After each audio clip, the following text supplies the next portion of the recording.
It was like another Who was his guy? Like, who was his favorite person? Hulk Hogan. And then, I How remember regular. Andre the... Your brother is so, like, mainstream. Yeah, oh yeah. But, yeah. Wow. That's funny. So All what right. was your thing? Your boy show? I mean, you were a little boy. Can you imagine I just watch that? cartoons and stuff. I don't know. No, like at 10. Oh, Knight 11. Rider. Oh, yeah. It's all about Knight Rider. Oh, that's yeah. cool. Great show.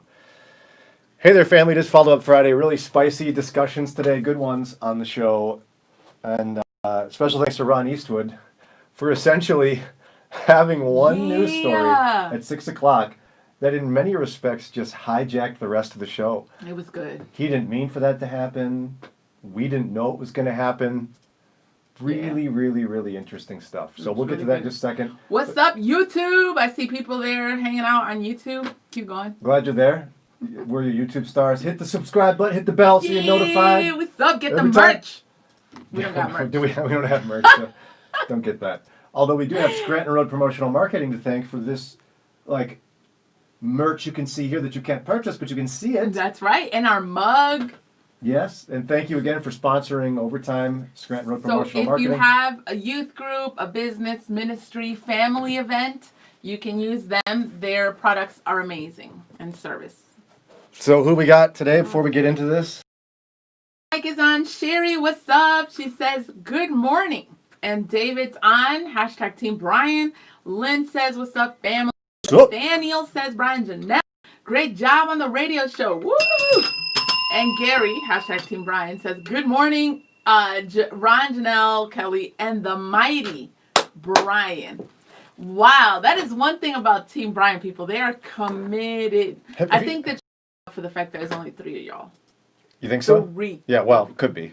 Do our bells sound like they're tuned differently? Hola, Marcy. She says, buenos dias. Hey, Marcy. Ring. Well, it sounds the same to me. And I got like you. Mine sounds slightly higher. That's not good. Oh, yeah. What is wow. Means mine's just slightly better. Whatever.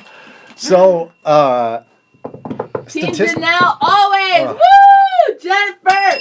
And she's a doctor. PhD. That's the kind of people I got on my team. I don't know what you got over there. What are you saying about my guy, Gary? I don't know. All I know is that Jennifer's amazing. Well, you realize you're in that hole, so you just skated right past that. Hi, Kelly. So, okay, the statistic Ron shared with you, and he has it in his newsroom, so I don't have all the proper sourcing material at the moment, but he's our guy, Ron, so don't worry about it. A study was done, and he reported on this at 6 a.m., thereabouts. A study was done of all the protests the last few months by an organization that wanted to find out. There was all this discussion about peaceful versus violent protesting. Let's find out how many were violent and how many were peaceful. Yeah. And so they had various measures, but if there was looting, if there was like aggression against police, if there was legit violence of some sort in that category, then the whole protest destruction of doesn't property, count? yeah, then the whole thing is put in the category of violent. Okay. Wow. So, and then if there was just peace and nothing in the category of what would be defined as violent, it was considered peaceful. And the statistics were pretty staggering, and they upset people listening to the show. Right out of the gate, got a text, someone upset about it. Yeah. And then it came back at 8 o'clock. They were like, yeah, let's talk about this again. Again.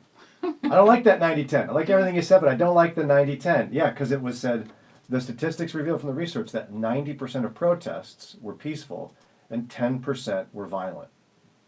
The responses we got to that were quite varied. Some people were like, wow, Ron, you don't care about people who are like breaking laws and hurting people? And Ron was like, please, no, I'm just telling you numbers. He was able to go, violence is wrong, all that's wrong, it's bad, lipstick is fine, all that stuff. It wasn't a reflection of Ron's opinion. People wanted to make it about, why don't you care about this or that? It's not a reflection of caring. He was the news, but they said, why don't you get a better source? Right? Yeah, I'm just being a voice here. Yeah, I don't know. I haven't checked how many sources have reported this. And then how do we determine? Because we talked about every source is biased. So yeah, it was a big discussion today. Yeah, all sources are biased. But one of my questions was, it felt like there were a number of people who had a particular measure for whether they the statistic. Yeah. And it's really one measure. And I wonder how this fits with our worldview as Christians. And the measure through which somebody would accept a statistic was whether or not they liked it. That's what you determined. Well, yeah, we had a guy in the air who specifically said, I don't like that. Yeah, yeah. Therefore, it must not be true. Yeah.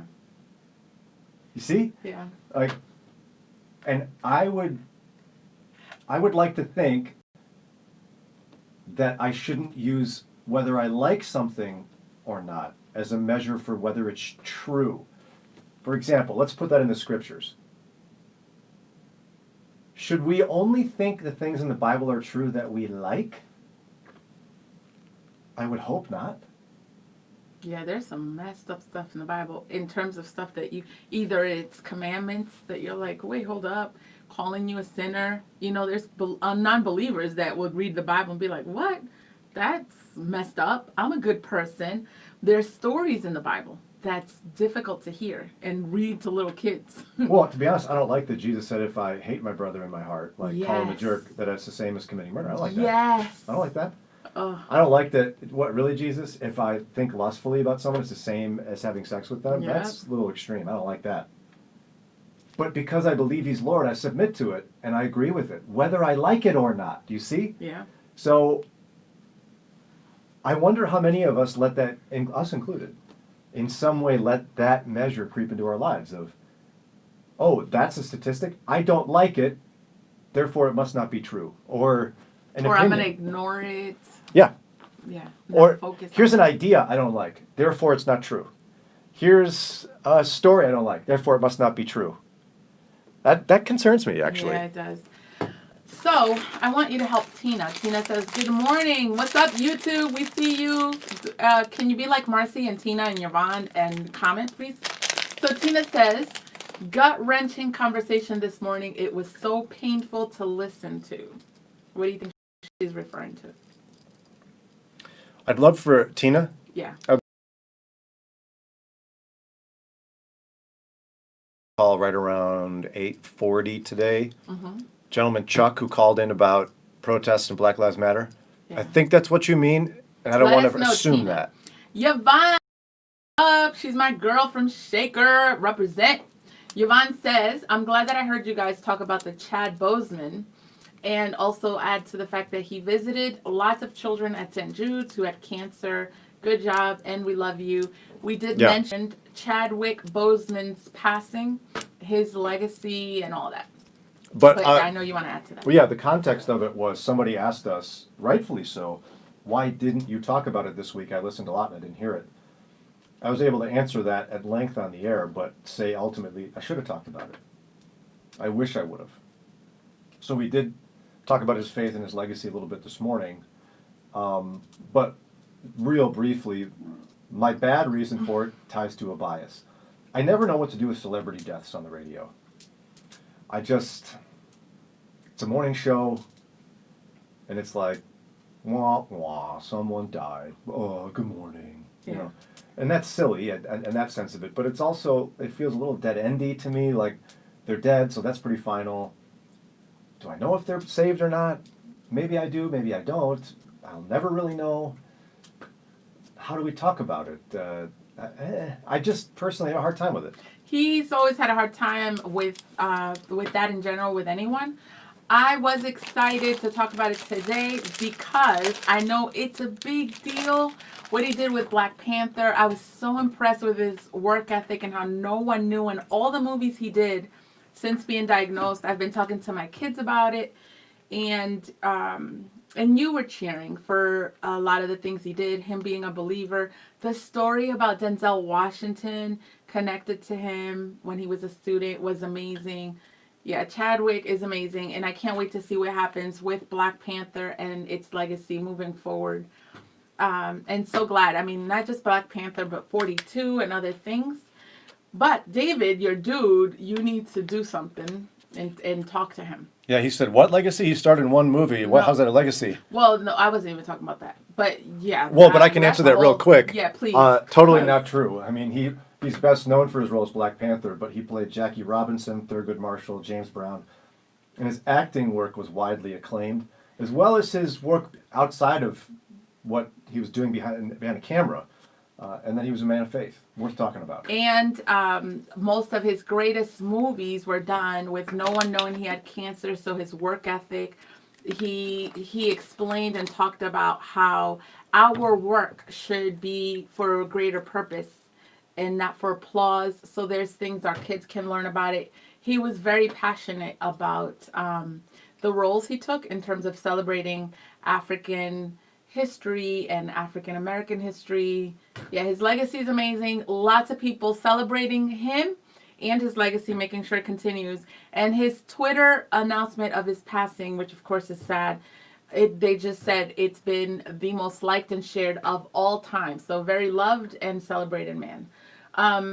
But he also said what I was referring to about David. He was like, what statistic are we talking about? And Kathy explained the 90-10, and then he was like, what world are they living in? And so Yeah, I think he's also kind of resonating with that call of like, no, it's been mostly violent. Well, and I think my question for David would be, and I can get Ron to explain the sourcing better to us, because Ron reported it earlier today. I don't have it on a piece of paper like I normally do, because Ron has it, and I trust Ron. My question for you, David, would be, why would you immediately dismiss a statistic that says 90% of the protests were peaceful and 10% were violent? My personal experience in Northeast Ohio would ring pretty true to that, actually. As in, the Cleveland protest was a mess after a while. Not the whole time. Yeah, it was. But after a while, total disaster. My wife and I were downtown Cleveland like the next weekend and saw the devastation. It was horrible. It was embarrassing. It was despicable. And yet I know about all the peaceful protests that happened after that in Cleveland. And before they came in. Hours before the looters came in. Don't forget that Hours before. Brecksville, Shaker Heights, Medina, Cleveland Heights, Medina, Chagrin Falls. All these areas in Northeast Ohio had peaceful protests. And statistically, it works itself out. Like, I'm getting very close to 10 here. I could probably come up right now with your help. There was 10 places that were awesome peaceful. protests in New Hampshire. I saw it because one of my classmates from Moses Brown, and the picture and the crowd was huge. And New Hampshire's not known for being diverse. So, and I'm just saying, because it felt so good to be like, wow, look at all the people caring. My sister said in Rhode Island, the protests, the peaceful protests, she was like, Jannelle, they were like young kids. Like, that's the thing, the encouraging part, seeing young adults caring. And then she said, and you would see a lot of parents coming from like down, it's a hill where like Brown University is, parents telling their kids, I'm walking with you. So like all those encouraging stories you don't see on the news. But let's use Northeast Ohio as our testing of the statistic. Yeah. Because you're the math major. We've got one violent one in Cleveland, right? Mm-hmm. Unless you can think of another one, I don't know of another one. And I listed about 6 plus people, I don't remember the tip of my tongue, the places they happened. But we're probably at about 10 places that we know for a fact had peaceful protests and one that was violent. Isn't that 90-10? Yeah. It's like Kathy says, the violence gets on the news. That's what you were saying. For people who are saying it was mostly violent, still after us sharing that statistics, if you're watching the news, even I would come up with that conclusion. Right? Because that's the ones that end up on social media, that end up on the news, in the pictures. And David, you're dead on. Awesome. I'm glad you're not dismissing it. Just most of the time the violent ones are broadcast. Why? Because you and I, and everyone around us, like to see the violent stories. They're interesting. The story she shared about her sister, no one's going to cover that. Yeah. Because it's boring to watch a whole bunch of peaceful protests. Nothing's happening. And we wouldn't log on. We're guilty. Yeah, I wouldn't watch that. And I was sharing earlier, to be honest, that's been a thing. You know, even before all of this political stuff now in 2000s, that's what makes the news. It's the most scandalous, and that whole term breaking news, everything's breaking. Breaking news. You know, it's everything. That thing. That's what like gets us going. And yet, now, you're not dismissing it, David, but no, because he actually clarified, because we love David, and he said, I'm not dismissing it. It's just most of the time the media only broadcasts some violent ones. So. Well, yeah, absolutely. And what I'm saying is we had a lot of people by text and call today that were dismissing the statistic, saying that can't be true. And their primary measure, as far as I can tell, is they don't like it. because it runs against a narrative of whatever their favorite news station might be. Yeah. And quite frankly, all the news stations have been covering violence, so that's not a statement of bias on my part. I flipped through CNN and Fox, and I've seen them both covering a lot of violence, okay? So if that's the case, again, we can't use our personal preference or our personal likes and dislikes as the measure for truth. It's unwise for Christians. Somebody emailed in a question, Aaron, and I'll share it in a little bit, but I wanted to get to, Kathy mentioned Berea, Strongsville were peaceful. Gary said, Gregory, I don't get enough, go ahead. Gregory, God bless sorry. you, brother. Okay, yeah, sorry. We don't want to. Not that your point isn't Okay, worth professional. discussing. We don't want to do partisan politics, brother. So we're just going to move on from that one. Kel says, I love you guys. You make me think. Great points today. The enemy always wants to divide us. Don't stop searching for the truth. And then on YouTube, what's up, YouTube? Mwah, subscribe. Tina says, you're correct. I was referring to people's reactions to the statistic you shared. It feels like some will stop at nothing to delegitimize the truth. You to condemn the protesters this issue. That's really what it feels like. It feels like it's a way to dodge the voice of the ones using their American right to protest. And finding an excuse to be like, no, but look, stop being violent. Yeah, Please, can you speak on that? I don't know. No, I'm just agreeing with you, and I don't know why I left this here. I don't want to be too loud. I'm agreeing with Tina, and that's, Tina, the discussion Jannelle and I had on the air and more intensely off the air. Yeah. Was it seems to me that focusing solely on the violence is understandable because of the coverage you see in the news. That's primarily what I've seen. But it becomes an excuse to ignore the reason people are protesting. Yeah. And that breaks my heart. And that's what I was trying to bring up to the guy in the air. So I understand. I hope you've walked away encouraged, though, in some way. Yeah, I don't. It's a hard one. I'm with you, Tina. I get it. Marcy says, deep conversation. We're so divided as a nation. I'm so sad for our country. There's no easy resolution to the protests. It's necessary to bring the injustice to light. We really need a resolution. I think we can also be encouraged. There's some great things going on. I know we're divided. Well, what's wrong? But at the same time, like, we cheer as a culture for the Boston Tea Party. Somebody texted that in. Which is a very violent protest. Yeah. Where I don't have the statistics in terms of the dollar amount, in terms of covering for inflation, but people protesting taxes in the colonies. Destroyed lots of property. Yeah. Now, that's not me saying I like that they did it. I just want us to see the inconsistency of saying, look past the violence and look at why they're protesting. They had a right to protest the taxation. But when it comes to other types of violence, we're not going to worry about why they're protesting. We're only going to get mad about the violence. Yeah.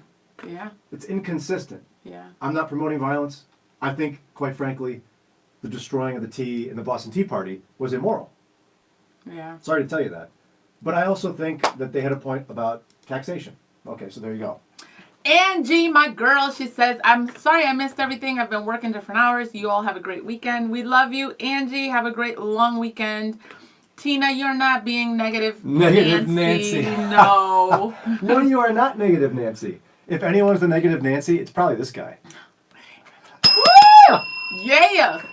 Don't call yourself Nancy, though. Yeah. So somebody emailed, Aaron said, he said a lot of things, and he said he listens 10 to 15 minutes each morning during his commute.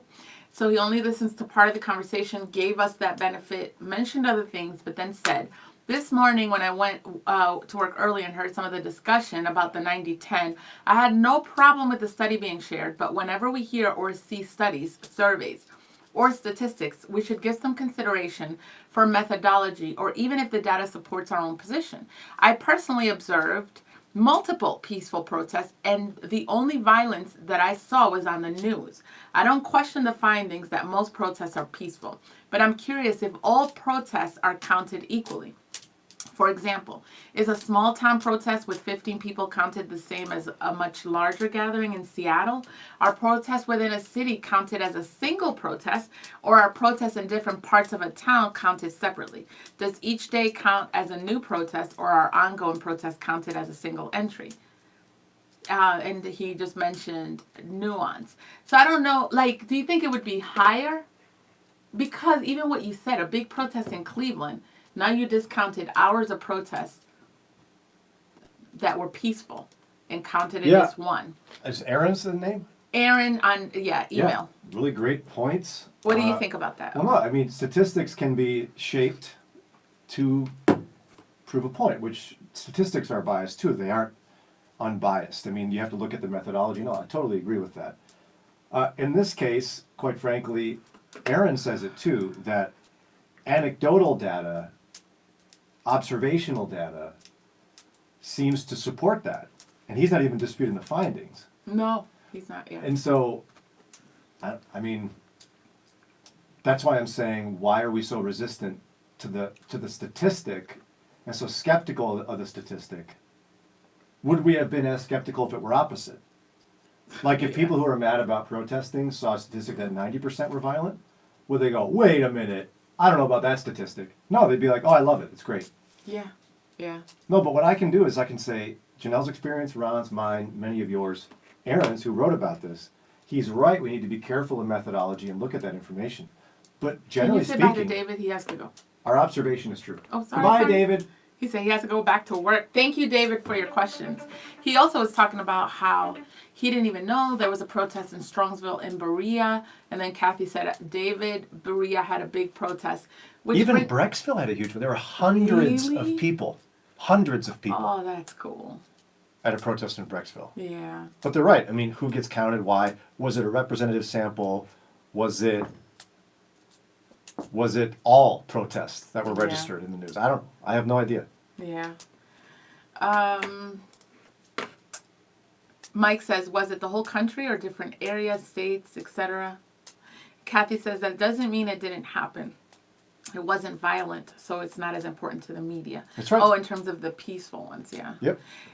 Jennifer had shared something. Jennifer Jones. You just like her because it's on your Sherry team. says, I know. Sherry says there are paid professional writers to come in to cause disruption. That's what Len saw. He specifically saw that group coming in, and it was not the protesters. I don't know about the paid part. Well, I don't know. He said they came in ready. They had backpacks. They had the masks. Like, yeah, they were like, yeah. So I don't know if they were paid or not, but he was like, they came in with a job. Like, it wasn't even, it was hours later, and it was in a group.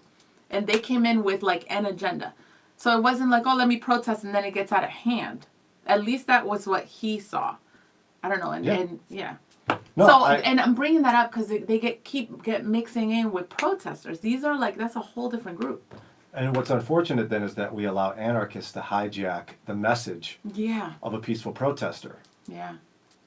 Kathy says the other side of the coin is not all white people are white supremacists and racists. Absolutely. Yeah. Yep. Jennifer, I'm looking for your comment. Jennifer Jones, they're all available to be watched. I think we're pretty good. Yeah. We're caught up. Yeah. Thank you, guys. Have a great weekend. It's a long weekend. Comment. Let us know what you're doing. I'm kind of sad. Not to be a Debbie Downer, but the air show's canceled. But we're going to do something else. This would have been our weekend for the air show. You don't care because you don't watch the air show.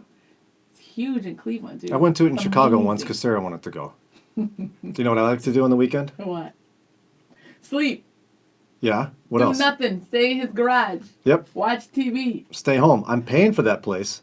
Why do you want to leave the place you pay so much for every month so often? Kathy is going camping at East Harbor. That is awesome. Miss Neville's invited all the kids to Oberlin tonight, so they're going to be hanging out over there. But I only get like a few hours. They're coming back tomorrow morning.